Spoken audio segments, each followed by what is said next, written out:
Chapter 1, Part F of Greener Than You Think, by Ward Moore. But I couldn't leave so cavalierly. Every leaf, stem, and blade of the cancerous grass held me in somewhat the same way Miss Frances's intense eyes did. It wasn't an aesthetic or morbid attraction. Its basis was strictly practical. If it could have been controlled, if only the growth could be induced on a modified and proper scale. What a product! A fury of frustration rocked my customary calm.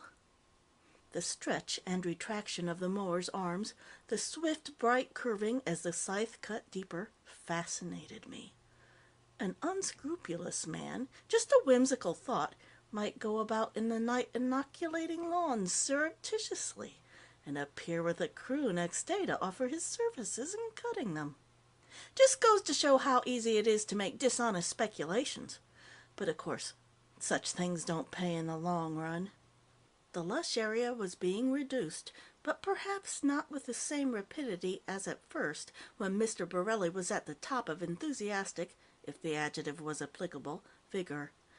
Oftener and oftener and oftener he paused to sharpen his implement, and I thought the crop shocks were becoming smaller and smaller.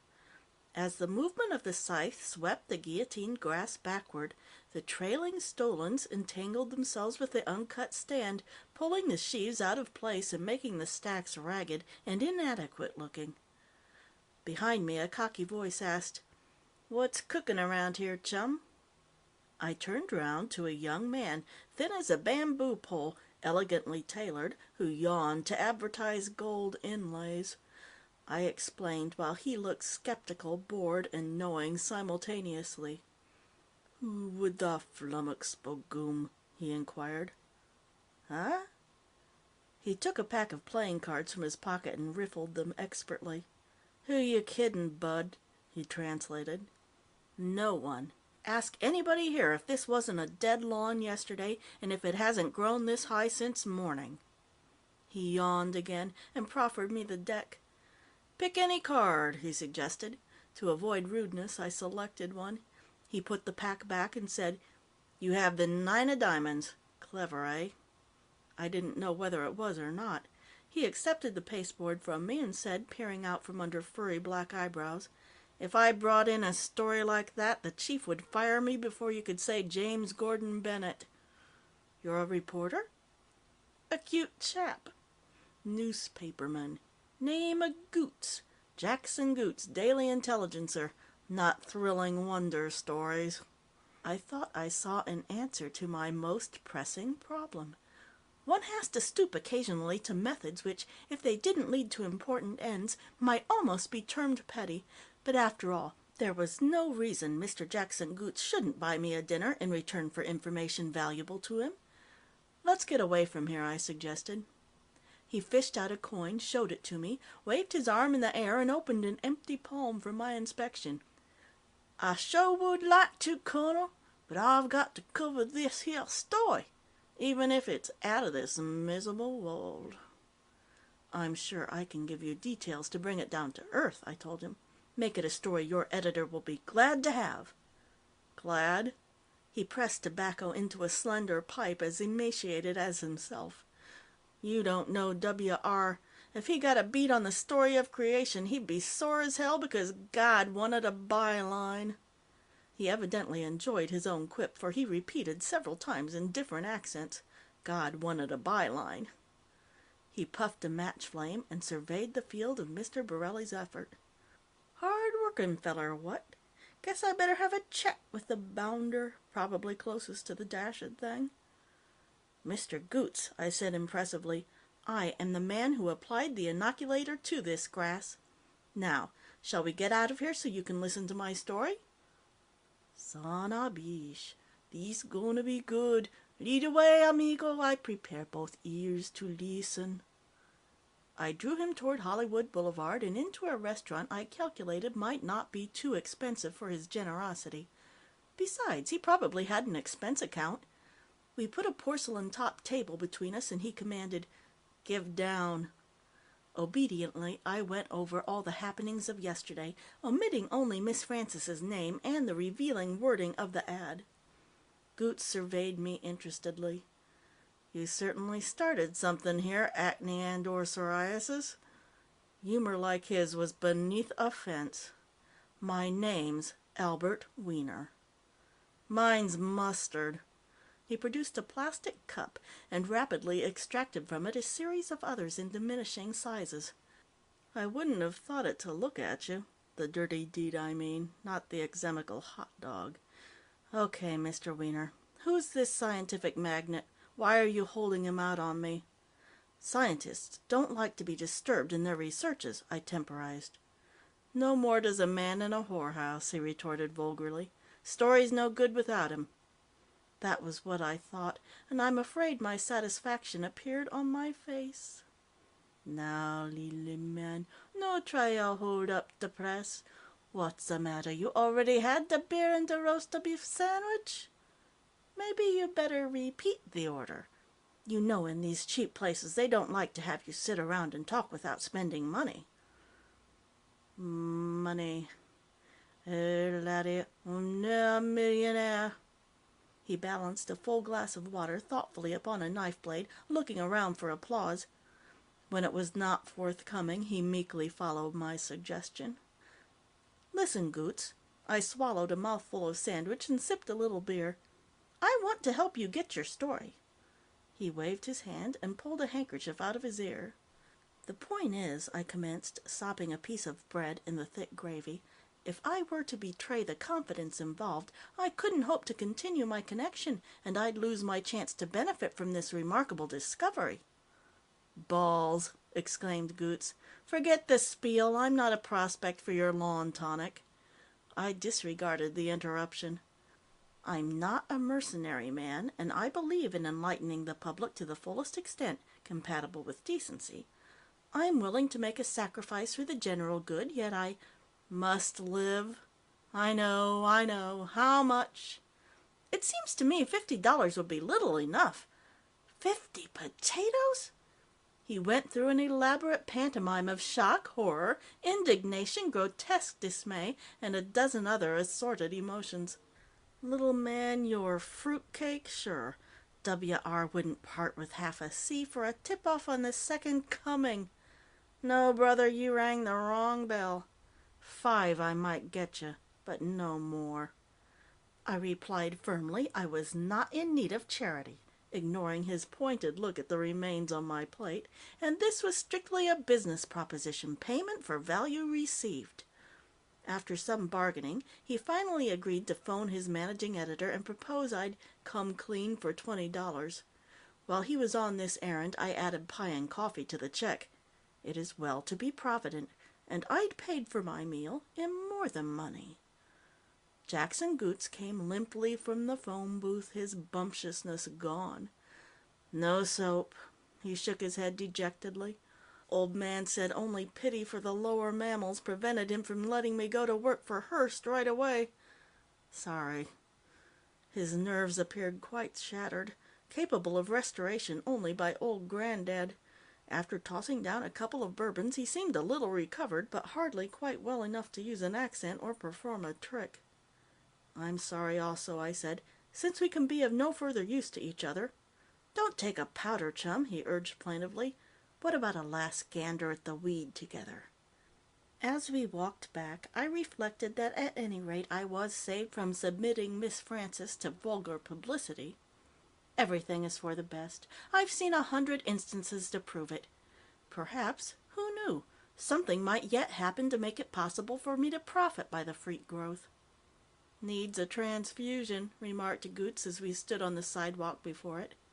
Indeed, it was anemically green, uneven, hacked and ragged, shorn of its emerald beauty. A high fog filtered the late afternoon light to show Mr. Borelli's task accomplished and the curious watchers gone. It was no smoothly clipped carpet, yet it was no longer a freakish exotic thing. Rather forlorn it looked, and crippled. Pale-face pay out much wampum to get 'em cut every day. Oh, it probably won't take long till the strength is exhausted. Says you. Well, I've got half a story. Cheerio. I sighed. If only Miss Francis could control it. a fortune. I walked home trying to figure out what I was going to do tomorrow. I thought I was prepared for anything after the shocks of the day before. I know I was prepared for nothing at all, to find the grass as I'd left it, or even reverted to its original decay. Indeed, I was not too sure that my memory was completely accurate, that the thing had happened so fantastically. But the devil grass had outdone itself and made my anticipations foolish. It waved a green crest higher than the crowd, a crowd 3 times the size of yesterday's and increasing rapidly. All the scars inflicted on it, the indignities of scythe and mower, were covered by a new and even more prodigious stand, which made all its former growth appear puny. Bold and insolent, it had repaired the hacked-out areas and risen to such a height that, except for a narrow strip at the top, all the windows of the Dinkman house were smothered. Of the garage, only the roof, islanded and bewildered, was visible, apparently resting on a solid foundation of devil-grass. It sprawled kittenishly, its deceptive softness faintly suggesting fur, at once playful and destructive. My optimism of the night before was dashed. This voracious growth wasn't going to dwindle away of itself. It would have to be killed, rooted out. Now, the Dinkman lawn wasn't continuous with its neighbors, but until now had been set off by chest-high hedges. The day before, these had contained and defined the growth, but overwhelming them in the night, the grass had swept across and invaded the neat, civilized plots behind, blurring sharply cut edges, curiously investigating flower beds, barbarously strangling shapely bushes. But these weren't the ravages which upset me. It was reasonable, if not entirely comfortable, to see shrubbery, plants, and blossoms swallowed up. Work of men's hands they may be, but they bear the imprimatur of nature. The cement sidewalk, however, was pure artifice, stamped with the trademark of man. Indignity and defeat were symbolized by its overrunning. It was an arrogant defiance, an outrageous challenge offered to every man happening by. But the grass was not satisfied with this irreverence. It was already making demands on curbing and gutter. "Junior, you've got a story now." W.R. fired 3 copy boys and a proofreader, he was so mad at himself. "Here." Jackson Goots made a pass in the air, simulated astonishment at the $20 bill which appeared miraculously between his fingers, and put it in my hand. "Thank you," I replied coolly. "Just what is this for?" "Faith, me boy, such innocence I've never seen since I left the old sod. 'Tis but a little token of esteem from himself to repay you for the trouble of leading me to your scientist, your Frankenstein, your Burbank. Lead on, my boy, and make it snappy, brother," he added, "because I've got to be back here for the rescue." "Rescue?" "Yeah, people in the house." He consulted a scrap of paper. "Pinkman." "Dinkman. Dinkman. Yeah, thanks. No idea how sensitive people are when you get their names wrong. Dinkman's phoned the fire department. Can't get out. Rescue any minute. Got to cover that. Imperative. Trapped in home by freak lawn. And nail down your scientist at the same time." I was very anxious myself to see what would happen here, so I suggested, since I could take him to the discoverer of the Metamorphizer any time, that we better stay and get the Dinkman story first. With over-enthusiastic praise of my acuteness, he agreed, and began practicing his sleight-of-hand tricks to the great pleasure of some children, the same ones, I suspect, who had plagued me when I was spraying the lawn. His performance was terminated by the rapidly approaching fire siren. The crowd seemed of several minds about the purpose of the red truck squealing around the corner to a stop. Some, like Goots, had heard the Dinkmans were indeed trapped in the house. Others declared the firemen had come to cut away the grass once and for all. Still others held the loud opinion that the swift growth had generated a spontaneous combustion. But having made their abrupt face-in-the-ground halt, the truck, or rather the firemen on it, anticlimactically did nothing at all. Helmeted and accoutred, ready for instant action, they relaxed contentedly against the engine, oblivious of grass, bystanders, or presumable emergency.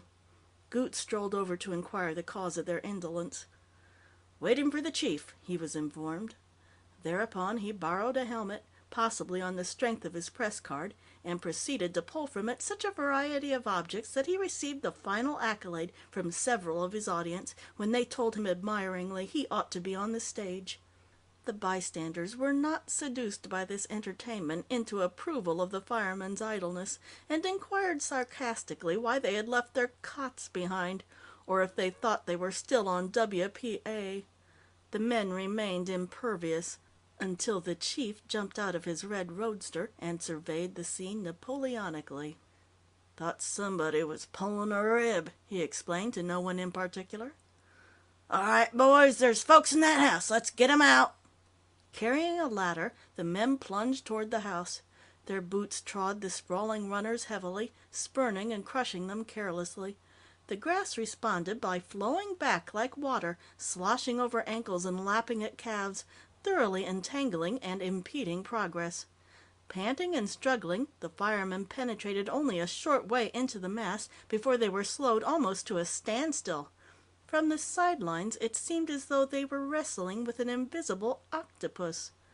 Feet were lifted high, but never free of the twining vegetation. The ladder was pulled angrily forward, but the clutch of the grass upon it became firmer with every tug. At length they were halted, although their efforts still gave an appearance of advance. Thrashing and wrenching, they urged themselves and the now burdensome ladder against the invincible wall. The only result was to give the illusion they were burying themselves in the clutching tentacles. Exertions dwindled. The struggle grew less intense. Then they retreated, fighting their way out of the enveloping mass in a panic of desperation, abandoning the ladder. The chief surveyed them with less than approbation. "Cut your way in," he ordered. "You guys think those axes are only to bust up furniture with?" Obediently, wedges of bright steel flashed against the green wall. "Impatiently I await the rescue of fair Dinkmans from this enchanted keep," murmured Goots, vainly trying to balance his pipe on the back of his hand. It looked as though he would have to contain his impatience for some time. The firemen slashed unenthusiastically at the grass, which gave way only grudgingly and by inches. Half an hour later, they triumphantly dragged out the abandoned ladder. "Stuff's like rubber, bounds back instead of cutting." "Yeah, and in the meantime, those people been telephoning again. Want to know what the delay is, want to know what they pay taxes for, threaten to sue the city." "Let 'em sue. Long as they're in there, they can't collect. Funny as a flat tire. Get going, Goldbrick." End of Chapter 1, Part F.